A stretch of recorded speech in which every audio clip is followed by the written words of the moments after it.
মাছ মাংস খেতে ভালো না লাগলে এভাবে করে সবজি রান্না করে দেখতে পারেন।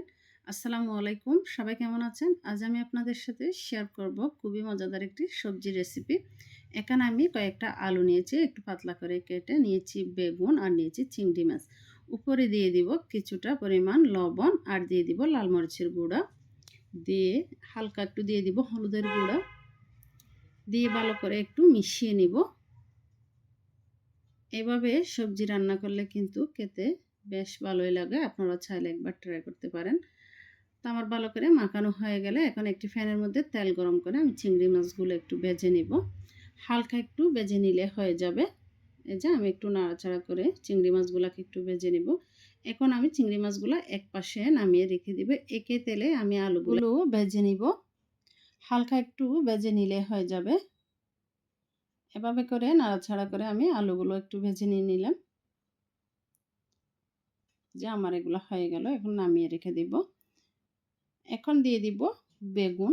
বেগুনগুলো হালকা একটু ভেজে নিব।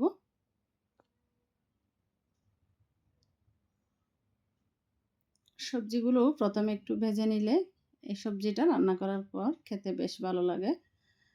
এখন আমি বেগুনগুলো ভেজে রেখে দিলাম এক পাশে। এখন দিয়ে দিব একে তেলে পেঁয়াজ দিয়ে দিব স্বাদ মতো, দিয়ে দিব একটু করে পানি যাতে করে পেঁয়াজগুলো পুড়ে না যায়।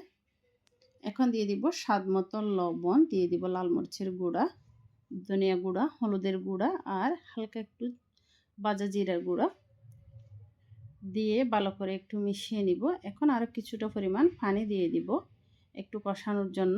ভালো করে একটু কষানো হয়ে গেলে এখন আমি প্রথমে আলুগুলো একটু দিয়ে দিব। যেহেতু আলুগুলো একটু সিদ্ধ হতে হালকা একটু সময় লাগবে, তাই প্রথমে আলু দিয়ে দিব। আলু দিয়ে মশলার সাথে ভালো করে একটু মিশিয়ে নিব। মিশানো হয়ে গেলে এখন আমি এখানে দিয়ে দিব পরিমাণ মতো পানি, দিয়ে দিব কয়েকটা উপরে কাঁচামরিচ। তো আজকের রেসিপিটি যদি আপনাদের ভালো লেগে থাকে তাহলে রেসিপিতে একটি লাইক, কমেন্ট, শেয়ার করে অন্যদের দেখার সুযোগ করে দিবেন। আর নিত্য নতুন রেসিপি পেতে আমার পেজটি ফলো দিয়ে সাথে থাকতে পারেন। ইউটিউব চ্যানেল দেখে থাকলে চ্যানেলটি সাবস্ক্রাইব করে পাশে থাকবেন। আর খেয়ে কোথায় থেকে ভিডিওটি দেখছেন অবশ্যই জানাতে বলবেন না। এখন আমি এই বেগুন আর চিংড়ি মাছ দিয়ে দিয়েছি। দিয়ে দেওয়ার পরে উপরে একটা টমেটো একটু ফালি করে দিয়ে দিলাম। দিয়ে ঢাকনাটা দিয়ে ৩ থেকে ৪ মিনিটের মতো একটু অপেক্ষা করব।